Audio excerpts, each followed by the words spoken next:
Hello everyone, my name is Melissa Bublitz, and this is my conflict resolution video discussion for PM 693. The first thing we're going to talk about is conflict origin. So a conflict originates or begins when there's a miscommunication or misunderstanding between between project team members or stakeholders.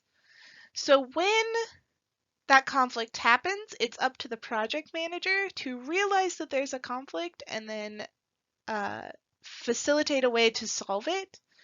So how do project managers realize there's a conflict? Well, it can happen a number of ways. First, a team member could bring attention to the conflict. A team member could come up to the project manager and say, hey, I'm having an issue with this stakeholder or this team member, and here's the issue. A project manager could notice that the project progress is halted or stopped, and so there's obviously a conflict that is causing that. Or the project manager can witness the conflict firsthand.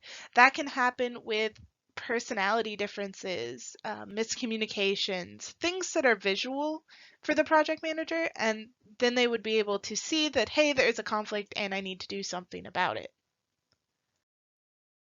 Next, we're going to talk about major causes of conflict. So the major causes, there are many, but the top four that I have are scheduling issues. So people aren't able to get on the same page schedule-wise. We can't have meetings. We can't discuss things one-on-one or face-to-face, things like that.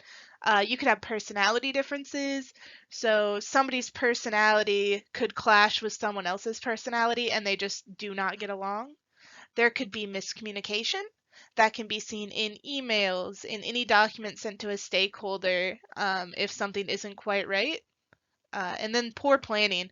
So the planning of the project or the planning of a meeting didn't go well, and so people are frustrated or upset that it wasn't planned as well as it should have been.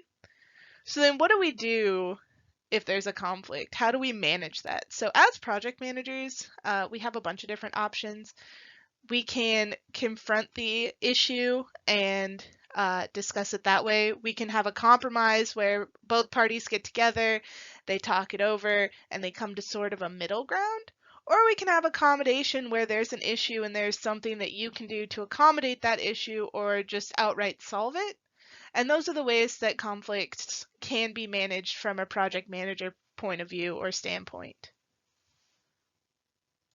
And then finally, here are the references that I use. Thank you guys so much for watching.